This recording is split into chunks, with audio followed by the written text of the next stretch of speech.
Hello and welcome to the Two-Man Power Trip of Wrestling, the latest podcast. I'm your host, JP John Poz. With me today, of course, returning guest here on the podcast, former WCW World Heavyweight Champion, former WWF Head Writer. He is Mr. Vince Russo. Vince, welcome back.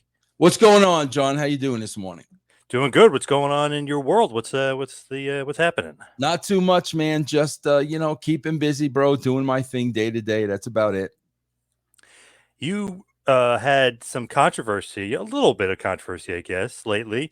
You brought back a returning Russo brand member, and then the current Russo brand member is not too happy about it. What's going on in the that's not true. What current brand member isn't too happy about it? Not brand member, brand like one of the head honchos, Ben. No, that's not true at all, bro. Because I had a conversation with Ben even before I brought Billy on. What about the boxing match? Yeah, but I'm just saying there's no he with me with bringing. Ben oh no. No. I explained to Ben, bro, like this was a shoot. Like Billy, when the sale of the WWE went down, Billy contacted me and said, he had some information on the sale and he'd like to come on my show and talk about it.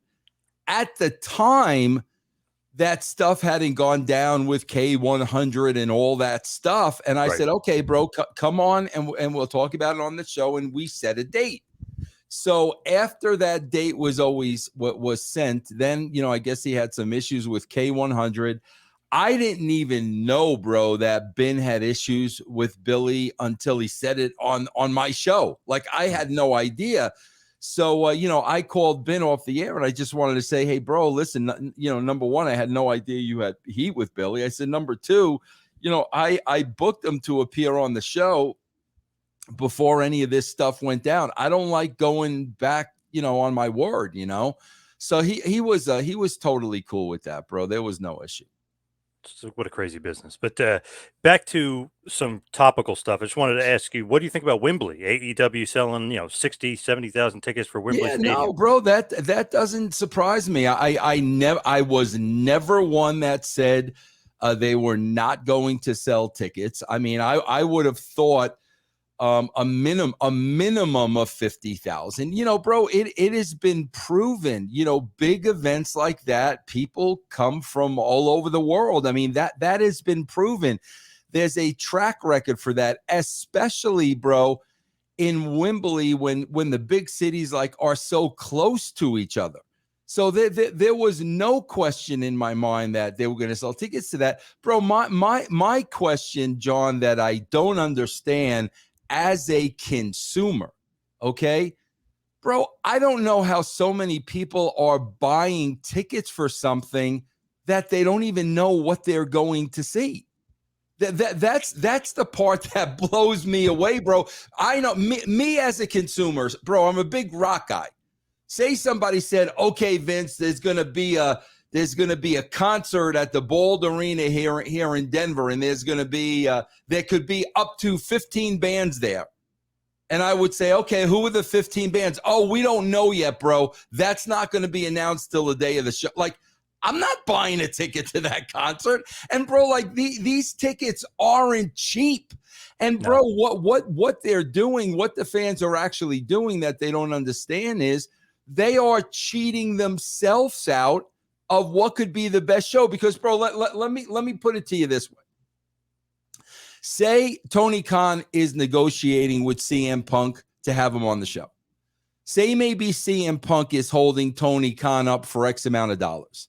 Say maybe half of the locker room doesn't want CM Punk is there, okay? So now Tony Khan is on the fence. Now, bro, if Tony Khan had to sell 100,000 tickets, okay, odds are that he's probably going to have CM Punk on that card. Right. But the fact that they've already sold 65,000 tickets without CM Punk on the card, now Tony doesn't need him on the card. So when you're buying a ticket to an event that you don't even know what the lineup is, bro, you could be screwing yourself out of a good card. And like I said, man, just as a consumer, I don't understand that that psychology of buying a ticket for something and you don't know what you're paying to see. It is interesting that no matches obviously have been announced. It's just nothing. It's just that. But I'm always just curious, like, how come WWE wasn't running Wembley? You know what I mean? It just seems like the fervor was there. The people wanted to go to that stadium and see show. How come WWE hasn't run there in 30 years? Yeah, I mean that's a great question, bro. I mean, obviously it's a lot of money. I mean, there's no question about that. And bro, putting a show on at a stadium like that is such a big it's a lot to take on. Honestly, I don't know. For business reasons, I'm sure they have reasons for that. I have no idea. I know Clash at the Castle, that Cardiff, whatever the commission there, they paid WWE, so it was a paid show. So they paid them, millions of dollars to do the show there. But I'm just curious, like, why not Wembley? I mean, obviously SummerSlam '92 is the last time we really saw a big show there. Crazy. Yeah. I have no idea. What do you think about the possibility of Goldberg going to AEW? Nothing excites you? Nothing? No? Bro, these guys, bro, there's 850,000 viewers every single week. It doesn't matter who's on the show, who's not on the show. Like, why would you just keep throwing more money into it when it has now been proven you've got a built-in audience and that's it? And a very loyal audience. Don't get me wrong, bro. A very loyal audience, but that's the niche, bro. Like, that's the pocket. 850,000 people that are going to tune in to see those three letters. So why you would continue to spend more money beyond that, I don't understand. They're going to draw, bro, take Sting. They're going to draw 850,000 people with Sting or without Sting. You don't think it's going to be the same thing with Goldberg? Right. The thing I don't get is they're getting another show on Saturday called Collision. So it's going to be a Saturday night show. How does the number from Dynamite, the number from Rampage necessitate or make you think, hey, you need another show? What do you mean? What did you just say about Cardiff? The paid show. There you go. Bro, it doesn't surprise me at all if Tony Khan is buying airtime from TBS and TNT. Bro, they were saying that they were giving them like a crazy amount of money, like $52 million a year. That's what they're saying. And who knows? Dave Meltzer knows that, bro. And if Dave Meltzer knows anything, he only knows what Tony Khan is telling him, okay? We're talking about a billionaire here, bro. This guy can pay a TNT or a TBS above and beyond what they would make selling advertising to sponsors during that show. And who's to say he's not doing that? We don't know that, bro. We're talking about billionaire money here. Because, like you said, bro, there's been no growth in this show from day one. How do you make sense out of giving them more money for more content when, number one, Rampage has died on the vine? So, at least the Dynamite hasn't died. At least Dynamite has sustained. But from a business point of view, where the other show has died on the vine, how do you make sense out of giving them more money for more of the same product? So I am not convinced that Tony Khan is not paying for the television time. To me, it's crazy. I know All Access, that show is doing better than the Power Slap was doing, but still, like, the number isn't that great. Dynamite is okay. The Rampage number is terrible. The last week, I think it was I wrote it down somewhere, 296. So crazy. I mean, how bad is that? I mean, that's worse than All Access. But then you get another show, and then they had the Battle of Belts. I mean, they got like 4 or 5 shows on the channel. That's what I'm saying, bro. We're talking about a billionaire. If TBS and TNT can get paid more money for that airtime than TBS or TNT can earn during sponsorships, they're going to take the money. To me, though, it's just nuts because you say you have the Saturday show. So Punk is on that show with another roster with Miro and Thunder Rosa, who didn't really get along with some of the people on the Dynamite roster. Are they doing the Raw SmackDown brand split? Like, is that what's going on? Well, it sounds like they're doing that according to who doesn't get along with who in the locker room. which you talk about the tail wagging the dog, bro. It's like, holy crap, bro. Get control of your locker room, man. You can't split shows and have this person here and that person there because they didn't get along. I mean, holy crap, bro. You can't conduct business that way. Have you ever heard of that before, though? Like, let's say, for instance, we'll talk about it a little bit, but HBK and Bret, I mean, obviously they're Absolutely fighting each not. other. They weren't split up and, whatever. Absolutely not, bro. Absolutely. Never was I in that type of situation, no matter who had heat with who. Never, bro. And I know Kevin Sullivan was telling me Scott Steiner and DDP got in a big fight, and he kind of like made them work together almost. Like he Yeah. almost like put them together. Like, listen, you guys got to work it out, blah blah. Even though Steiner, apparently beat him up backstage, but you got to work together. Absolutely, bro. Was that way with Steiner and Flair? I Yep. mean, that happened, so many times, like you said, Bret and Shawn. Yeah, bro, you've got to capitalize on those situations, not put people in separate dressing rooms. So going to WWE just before we get to the Survivor Series here, just some current stuff. Do you like what's going on with Bad Bunny? I know you saw probably just Raw. Cody, Lesnar. Do you like anything you're seeing on Raw? Bro, I think it's ridiculous, man. This is like, I hate this. Bro, you can't put celebrities over your own talent.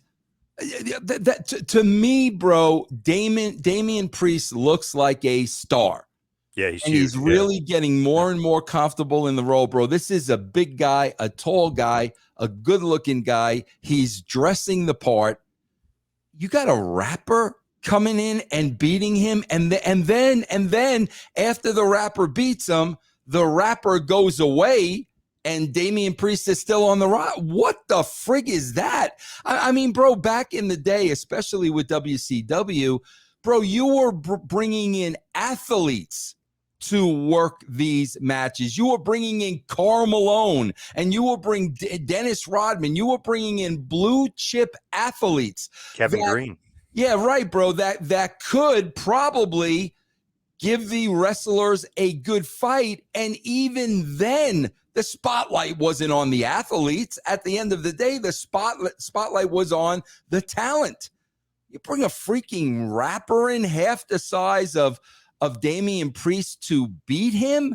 Oh my God, bro. Like, what are you doing? Like, I don't understand the logic, bro. This was a street fight. There were a million ways to screw Bad Bunny, okay? But you put the guy over, this very, very valuable tool you have for your future. I don't understand it, bro. Becky Lynch made a comment about that on some interview, and I agree with her, bro. You can't be putting outside talent over your own talent.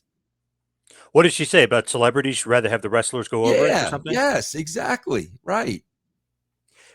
Do you care that all that it's in his hometown, that Savio came Who out, Carlito? cares, Do you bro? care that he kind of? Who cares? Do you care that Priest had the win and picked him up and was just like, I'm not going to let you. Like he had him beat like 4 minutes. He had him killed. Who cares, No, bro? no. They had the tickets sold. The money was in the bank. Like I said, bro, they could have screwed him easily. I'm sorry, man, because now Bad Bunny is gone.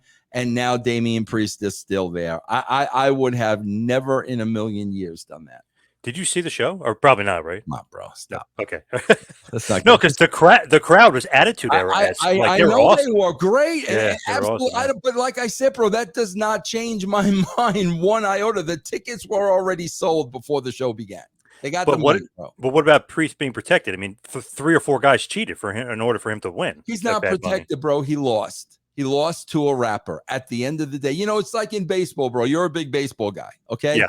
Bro, if a guy goes 4 for 4 and 4 of those hits were bloop singles, you don't see that in the box score. You see 4 for 4, bro. So you'll say, oh, the guy hit 4 line drives. Okay, you lose, bro. They're not going to say, oh, you almost had him beat 16 times. They're going to say Damian Priest lost to a rapper. Bottom line, bro. That's true, because I remember years ago playing softball, and I went 4 for 4, and they were like, bloop, little dinker, blooper. It's like, no, 4 for 4. Yeah, exactly. Right, exactly. with Bad Bunny. Maybe he comes back at SummerSlam and loses to Bro, Priest. Is that what it is? they're gonna main event Bad Bunny and Logan Paul, and the fans are gonna go berserk out of their minds. That's what they're working to, bro. There is going to You be think? absolutely. There's going to be a Bad Bunny and a Logan Paul on top in one of these big shows, bro. And then let's see what the talent has to say about that. Are you a fan of Logan Paul at all? Bro, I'm not a fan of Bad Bunny. I could take or leave these guys, to be honest with you. I just don't think these guys should be going over the talent. Logan Paul didn't go over the talent. He did the prior time, but yeah, I know what you mean. He lost to Roman and he lost to Seth. Yeah. Didn't he beat the Miz or the Mysterios? I think him and the Miz beat the Mysterios, and he turned on the Miz, and then he beat the Miz. I think, if I remember correctly. Yeah, I don't remember, but in this case, bro, Damian Priest is the future, man. I mean, I look at this guy and I'm like, I ain't having no rapper beat this guy, bro.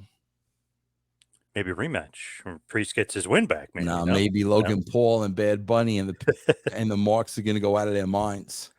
Do you like Cody and Brock? What you've been seeing from those two? Yeah, bro. But again, the freaking bro, they're so lost with their booking because I'm going to say it again. Cody is cutting heel promos. Okay, Cody's saying in his promo, "I beat Brock Lesnar. Brock Lesnar is now in my rearview mirror." Okay, so that's a diss to Brock Lesnar. I'm done with you, bro. You're in my rearview mirror. First of all, when he said that, the first thing I'm saying is, oh, okay, bro. So you're in Roman Reigns' rearview mirror, right? Right. Okay. Then Lesnar comes back later on in the show and attacks Cody Rhodes and screws him out of winning that title. Bro, the heel is the one who says, I beat so-and-so. He's in my rear view mirror now. And then the baby face attacks the heel and says, rear view mirror, not the other way around. They gave Brock Lesnar reason to attack Cody Rhodes. I don't know what they're doing there, bro. I don't know if Cody's saying this stuff off the cuff. I don't know if people are writing this for him, but when you're saying, yeah, bro, I beat Brock Lesnar, he's in my rearview mirror, and Lesnar then attacks you, bro, Lesnar's the babyface. It's simple psychology, bro. And I'm like, have they just forgotten the very fundamental foundation of professional wrestling? I don't understand it, bro. Interesting. I didn't even really kind of think about that. I was just thought that Lesnar just keeps screwing him, beating him up when he's not looking. When a guy says, I beat you, you're in my rearview mirror, you've now dissed him. Right. So if I'm Brock Lesnar, he has provocation to attack. Right. I'm in the back listening to that. I'm saying to myself, okay, bro, I'll show you how in your rearview. Then that the role should have been reversed. Don't know. So do you like that Cody went over on Brock? Bro, I don't care. I swear, bro. Who goes over? I care so little, bro. I just kind of look at the show and I'm trying to understand it and I'm trying to make sense out of it. And it's very difficult for me. I mean, my God, bro, they bring in this girl, Zoe Starks. Mm-hmm. And her character is that she watches tape on everybody before her matches with them. Like, that's her character, bro. You expect me to care about this girl who I have no idea who she is. Looks like nothing special because she studies tape of her opponent. Like, what? And then they sit there and scratch their heads as to why nobody ever gets over. It's an NXT product right there. Yeah, I don't know. Okay.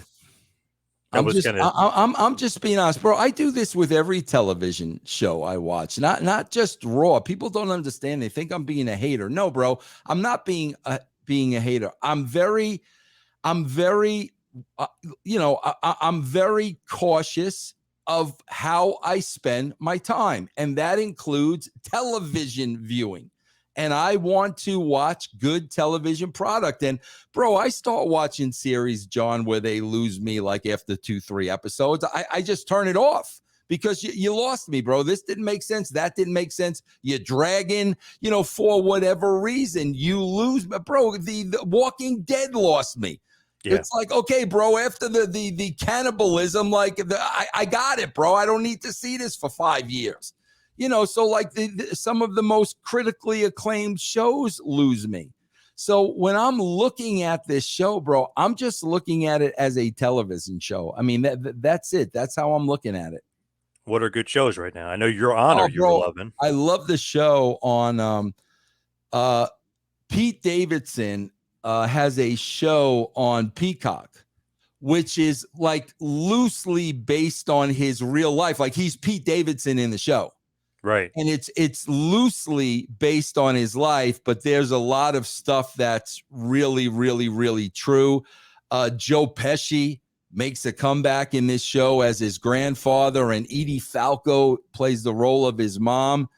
Great show, bro. Great show, bro. You know, to me, what makes shows great are when they're believable. Like I'm watching this show and I believe 1000% that really is Pete Davidson, off TV. That is how he acts. That is who he surrounds himself around. That's his relationship with his grandfather. That's how he talks.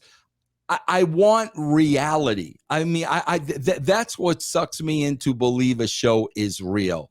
And that's why with Raw, bro, that is the most unrealistic show I watch. Out of all the television I watch, there's the scene in the back with Gargano and his wife and Dexter Loomis and some other girl that I had no idea who she was, and they're having a dialogue, and I'm like, bro, who talks like nobody talks like this but wrestlers. It is so staged and so fake and so phony, bro. And that's why a lot of casual television viewers look down their nose at professional wrestling. It's silly, bro. It's silly. All right, let's turn the topic to Survivor Series 1997, all the way back November 9th. The topic at hand, of course, Survivor Series 1997, the Montreal Screwjob, held at the Molson Center, 20,593 in attendance. So great attendance, tagline, tag rules, and the pay-per-view buy is not bad. It's kind of trending in a good direction, 284,000. Around this time period, we'll start to see the scratch logo, which everybody associates with, the WWF and its scratch letters, which everyone associates with the Attitude Era. So it was almost like everything was kind of going to be a change in the guard with this show. Yeah, Bret's going to be gone. The scratch logo is going to be gone. Vince is going to become a character, right? It just seems like a huge show, in the grand scheme of things, the turning point for you guys, maybe. Absolutely. I agree with you 100%. Like even the feel was something's different and something's about to happen. Yeah. Because if you look at WCW pay-per-views, okay, so Halloween Havoc, which was headlined by Hogan and Piper in the Cage, did 405,000 buys. Very good. The month of November, which is obviously this month here for WWF, the same, they had World War III and it did 205,000. So you guys actually beat them on pay-per-view this month with your, one of your big four. And then, of course, they had Starrcade the following month, which, decimated you guys, did over 700,000 buys. So they're still winning, but there are times when you guys kind of, are showing like, hey, we got something here that people are interested in. Yeah, bro, and that's what, like, bro, the lame shots that are taken at me for wrestling from the wrestling media. It's like, bro, you're either a clueless idiot. There's one of two choices. You're a clueless idiot and you have no understanding of the business whatsoever, or you just hate Vince Russo. Because a lot of people, bro, when I got to WCW, I told them, bro, nothing is working. Your ratings are in the shitter. We've got to break everything down. We've got to rebuild. That alone is going to take 3 months. Okay. Then once we do that, once we get the people off the show that need to be off the show and put the people on the show that need to be on the show, once we have that 3 month period, slowly but surely we will start to see a growth. Okay. And bro, in those first 3 months of the rebuilding process, the ratings actually went up. The numbers are there. Anybody can look them up. The ratings went up. But what did the wrestling marks, dirt sheet, what did they come after me with? What did they like to say? Well, in the first 3 months, look at the WCW pay-per-view buys. Number one, bro, do you think I was worried about pay-per-view buys? We had to totally retool this entire show. So before you worry about pay-per-view buys, you worry about television ratings first. Because if the television ratings go up, people are going to buy the pay-per-view. So the pay-per-view my first 3 months wasn't even on my radar. Plus, bro, at that time, the WWE is kicking our ass thanks to me and Ed Ferrara, okay? Right, yeah. They're kicking our ass. Bro, back then, the price of pay-per-views, if you were a kid, bro, you could only choose one. Your parents were not spending the money on 2 pay-per-views. So what pay-per-view are you going to choose? You're going to choose the pay-per-view with the hottest company. And that was the WWE. So do you really think I expected, the day Ed Ferrara and Vince Russo are hired, the pay-per-view ratings are going to go up? Does that make any sense to anybody? So, bro, there's just a lot to go with that, but you've got to build your television base, bro. You got to build your TV base, then everything else from there will grow. I know there's a couple guys from the dirt sheets or whatever from the wrestling media that would even say like, "Hey, how would you grade Russo's writing in WWF?" And they would grade it very high, and they were on it, graded very high. WCW was obviously lower, but they gave you credit for the WWF stuff though. So I mean, obviously you turned it around with the Attitude Era. You kind of can't really debate that if you look at the numbers. I know a lot of people say, "Oh, you could look at the number." Can't really debate if you look at the Attitude Era, like when you start writing. Right. Versus when you leave. I mean, it's nothing but an upward climb. Since 2002, it's on a downward, except for this year. They're up again. Thanks, I guess thanks to Roman and the Bloodline, but they're up again for finally. But since 2002, it was like on a downward. So if you look at 97 and you go to 99, it's going up a mountaintop. Yeah, and bro, like I decided to leave the WWE and compete against them with I wasn't fired. I decided to go to WCW. But do you really think that the first month I'm there, I think we're going to beat them in pay-per-view buys? Like No. you got to be some kind of a moron to think that. We had our hands full with a total rebuild as quickly as possible. The pay-per-view was the last thing that we were thinking about. Did you what was your exact role at this pay-per-view? I mean, obviously you're there, but what's your role? Nah, bro, it's me, Vince, and Cornette when we're booking this thing. That's it. It's the 3 of us. There's no Bruce, there's no JR. When all this shit went down, it was just the 3 of us at his house while this was happening. So this is such a big show in many regards, changing the guard, but also Wrestling with Shadows. One of the best documentaries on wrestling is on there, and it's all about the Hitman. They're following him around. They're there that day. Brett's got a microphone on. I don't think Vince is even aware Brett's got a microphone on. They're recording him all day either. So what did you know, like kind of going in? We'll go too in depth into it because I feel like you've probably talked about it a million times. But what did you know about like, hey, we got to screw this guy, or he's not going to do business? I'll sum it up as quickly as I can. The rest of it is bullshit, bro. Bro, if anybody thinks I'm gonna lie concerning a wrestling event that happened 25 years ago, you literally, bro, got shit for brains. I mean, I can't. I'm not even going to have a conversation with you if you actually think I'm going to lie about something that happened in my wrestling career. That by itself is a joke. So, bro, here's exactly what happened in a nutshell. It's me, Cornette, and Vince at Vince's house. Vince brings me by myself in the next room. Vince, Bret Hart, is going to call here in about 15 minutes. I need you to be on the phone as a witness. You can't say a word. Bret is not going to know you're on the conversation. Right. I need a witness. Okay? No problem. Bret calls, bro. I'm the third party on this phone call without Bret knowing it. Okay? He's not going to do the job to Shawn. He's not going to do it in Montreal. Bro, Vince is pitching every idea possible to Bret. You know, drop it in the States before we even get to Survivor Series. And Bret is saying no to everything. I was witness to that. I heard it on the phone. So now Vince comes back to the table, and Vince's fear was Bret was going to show up on Nitro with the WWE title. Right. That was his fear. That's why he had to get the belt off of Bret. Because remember, Medusa had done that. Yep. History was not going to repeat itself. So, bro, we're at Vince's house, and we're going way into the night now. And, bro, I swear, I'm getting so frustrated. I've been there all day. I'm tired. I just want to go home to my wife and kids. Out of mere frustration, I say, Vince, fuck it, bro. Have Shawn put Bret in the sharpshooter and have the referee call for the bell. Bro, out of pure frustration, because I wanted to go home. Okay?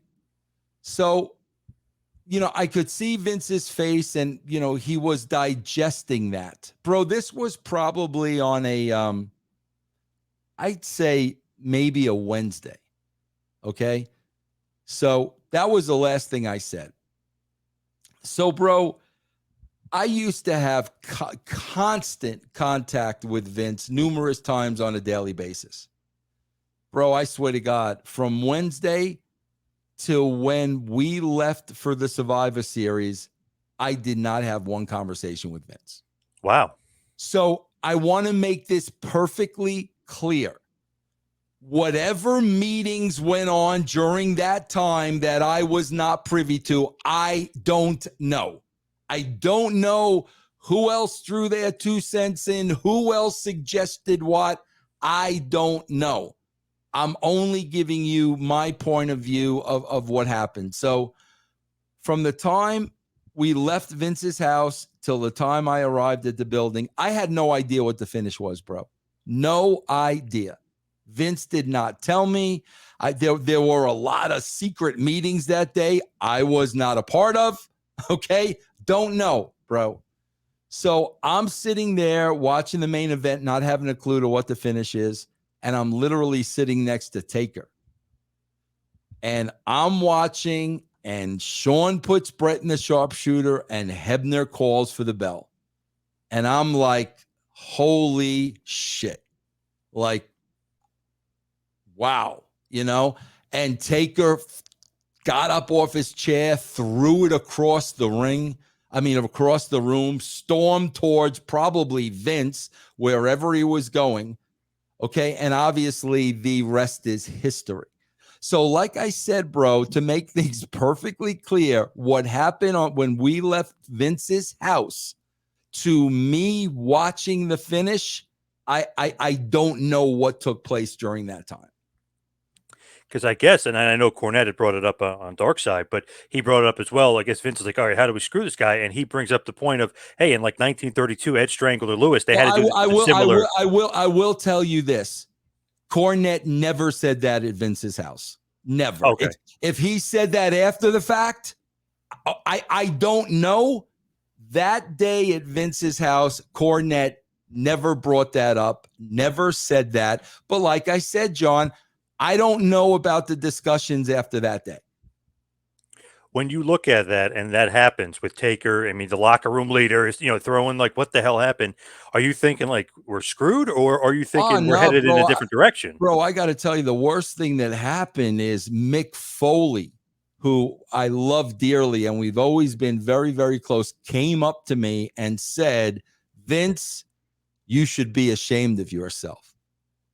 And that broke my heart. And I just said to him, I said, Mick, you don't understand. You don't know. I was on the phone, bro, when Bret was saying no, no, no, no, no, no, no, no, no. To this day, with all the disagreements I've had with Vince McMahon, to this day, I back up that decision, because all Vince was looking to do was protect his company. He tried to do it the right way, bro. I was privy to that. There was nothing he sold Bret that Bret was buying. So in my opinion, bro, he left Vince no other choice. Vince didn't want to do it. Vince didn't take any joy in doing it, bro. And I'm sure it freaking broke Vince's heart because of the relationship he had with Bret over the years. But Vince was not going to be humiliated by Eric Bischoff paying Bret to throw the WWE title in the trash. It's that simple, bro. When you look at it, like, obviously, maybe didn't want to do it, but he turns that negative into a huge positive, maybe not unwillingly. Did he think that it was going to become Mr. McMahon? He was going to become a heel, or was he being like, I'm the good guy? Bro, let me tell you part of that story, okay? Yeah. So this is on a Sunday. We got Raw on Monday, okay? There's the big production meeting, but then everybody leaves, and just like the inner circle is in there. Right. So that would be me, Vince, Bruce, Shane was probably in there, Pat Patterson, Jerry Briscoe, JR, they're in the room. Bro, Vince has a black eye. Okay? Yep. And they're all talking about sweeping this under the rug and not making any mention of anything. And wow. I'm sitting there listening to all this, bro. And I could not help myself anymore. I finally said, are you out of your mind? Bret Hart punched Vince McMahon in the face. This is going to be one of the hugest news stories in the history of professional wrestling. And you're going to sweep this under the rug? Are you freaking nuts? And bro, I'm looking at Vince, and I know Vince is hearing me loud and clear. And I'm like, guys, we've got to take advantage of this, man. This is going to go down in history. And then, of course, the next thing that took place was we went back to the studio. Vince did the interview. Vince didn't screw Bret. Bret screwed Bret. Bro, right. That would have never happened if the old guard would have had it their way. They would have just swept it under the rug, and it would have been business as usual. Bro, do you know when Owen died, they wanted to do the same thing? There was no tribute show, bro. They wanted to have a regular show. And I'm in front of Vince, and I'm in front of Kevin Dunn, and I start crying. I'm crying, bro. I'm crying. And I said to them, if this is a regular show tonight, bro, I'm going home right now. I'm going home right now. And then it became the tribute show. Bro, that is always their knee jerk. When they don't know how to handle something, sweep it under the rug. Sweep it under the rug. It never happened. And they still do it to this day. But back then, I was the one that was like, are you effing kidding me, bro? The freaking guy tragically dies in the ring, and you're ignoring that on this show? Crazy. Yep. It is crazy. And bro, I got to be honest with you. That's why sometimes I understand why people think I lie, because stuff like this is in the real world is so hard to freaking understand and digest. But that's the way the wrestling business is, bro. So as far as that, obviously, Bret punches Vince. Afterwards, he confronts Shawn. Shawn says he's not involved. Triple H pretends he's not involved. Bret's wife is cursing at them. I mean, you got all this craziness going on. Owen wants to quit. Bulldog and Neidhart, Neidhart gets beat up by DX first, but soon in the wrestling angle, but soon he's going to be gone, and Bulldog will be gone to WCW. So, man, it's just like a lot of changing going on. A lot of Bro, things. I got to tell you something. And I know we only have an hour, but this is more important than the show. Bro, so this takes place on a Sunday. On Friday night, I get a call from a frantic Owen Hart. And Owen is like, Vince, you got to call Bret. You got to call Bret. He's saying he's going to disown me as a brother and never talk to me again if I go back to the WWE. Vince, please, I'm asking you, you got to call Bret. And I'm like, bro, I'm just the writer, and I'm like, Owen, that is not in my place, bro. Call Vince. Tell Vince to, call Vince. I tried to call Vince. I can't get a hold of Vince. Vince isn't answering the phone. You need to call Bret for me. So, bro, because of my absolute love and respect for Owen, I called Bret. Okay. And, bro, Bret was just not in his right mind. He was not in his right mind. And I'll never forget. Here's why I know he was not in his right mind, because he said to me, Vince, you know what I felt like doing the very next day? He said, I felt like showing up. I felt like showing up at the building with a gun and just taking everybody out. Wow. And that's exactly what I said, man. Now I realize, bro, I'm just talking to somebody that's like out of their gourd right now. Bro, the hardest thing I had to do was I said, Bret, you will never understand this. And I know you're not going to like to hear what I'm about to say. I said, but I personally agree with Vince's decision, because all Vince was trying to do was protect his company. I said, Vince was afraid that Eric Bischoff was going to take the WWE title and drop it in the garbage. And Bret said, Vince didn't trust me. I said, no, bro, it had nothing to do with not trusting you. It had to do with not trusting Eric Bischoff, bro. Do you know what that would have made Vince's company look like? It had nothing to do with you. It wasn't personal, bro. That's why he did what he did. And man, bro, I remember that next morning, Saturday morning, there was like a meeting at the office, and I had to go into the office on a Saturday morning. And I remember having to tell Vince that I had that conversation with Bret. Bro, I mean, Vince could have fired me for talking to Bret. That was so not in my place, bro. And I so didn't want to do it, but it was Owen. It was Owen, and he was frantic, bro. So, yeah, man, I had a conversation with Bret a few days later, and I told him, I said, bro, I understand why he did what he did. He was looking to protect his company and every single person in it. Man, just if you think about it, I mean, what a crazy time in the business. And you would think that would have been a negative, but he spun it with Mr. McMahon, and Bret screwed Bret into a positive, and that whole, interview with JR and everything else, that just absolutely perfect the way he Right. kind of turned in. And he became the best heel maybe ever in the history of the business. Absolutely, bro. Absolutely. Yep. So we'll quickly run through some of the card here. The first match up is the New Age Outlaws and the Godwins versus, it's a Survivor Series match, so it's 4-on-4 elimination, versus the New Blackjacks and the Headbangers.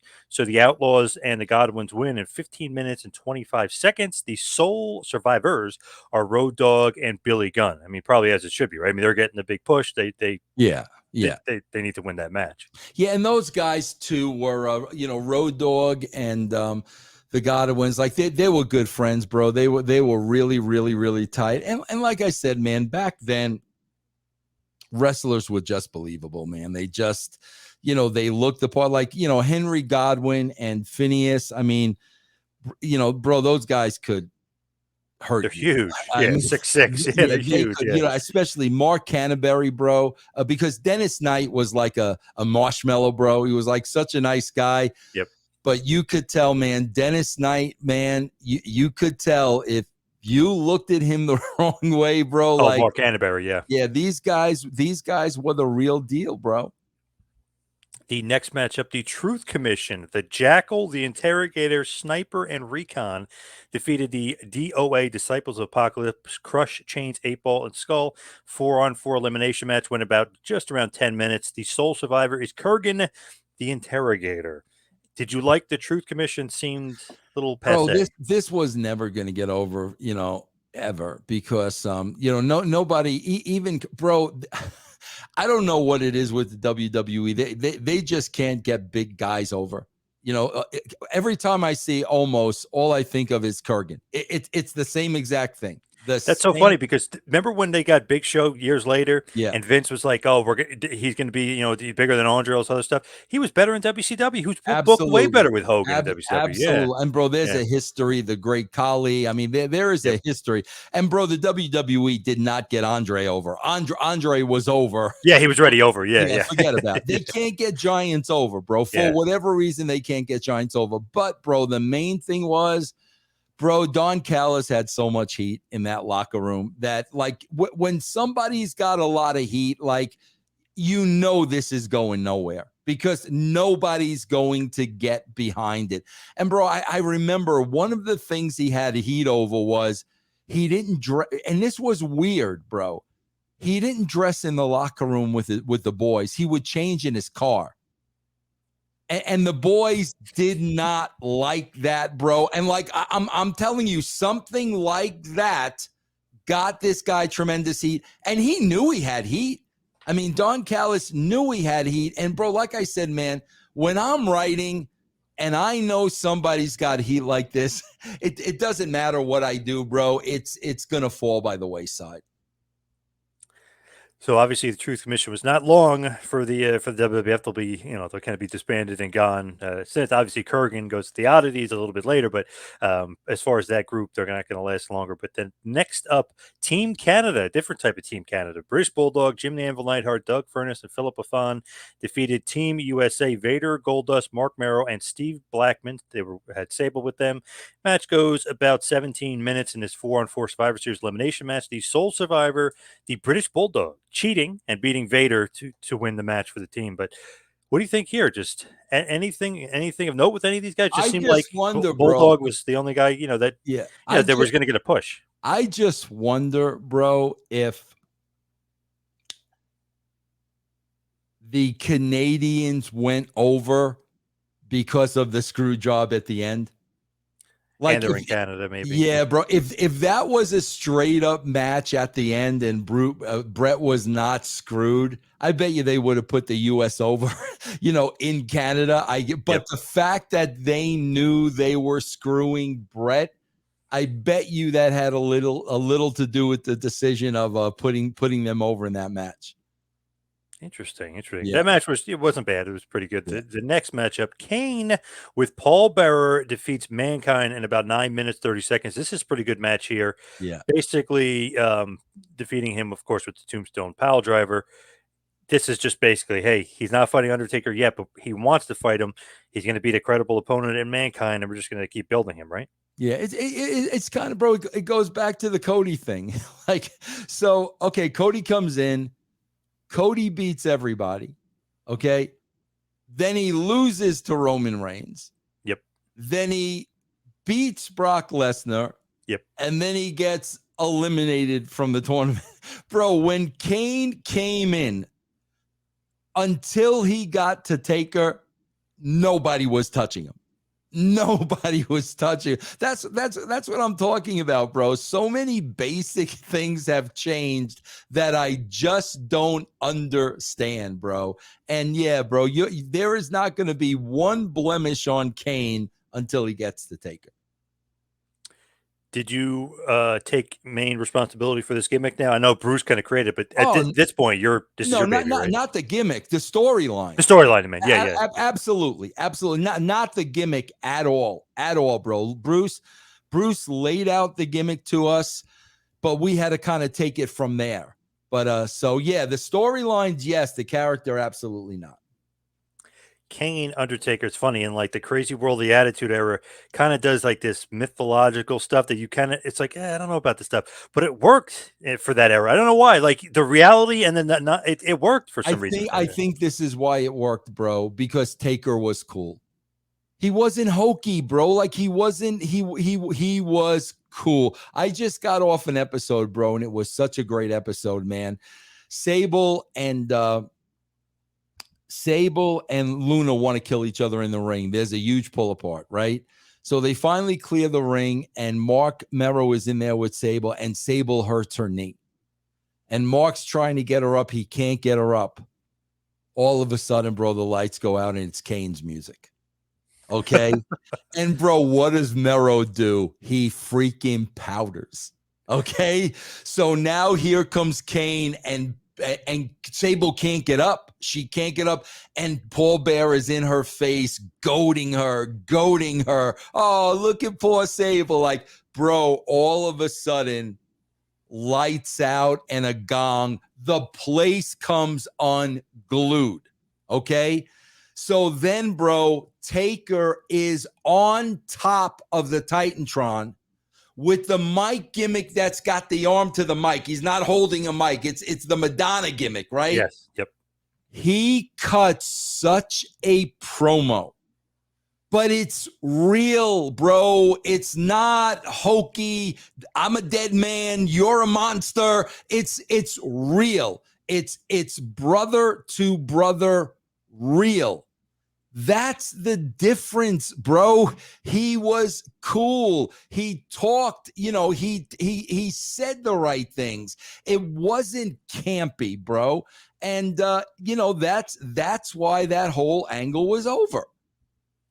It definitely was.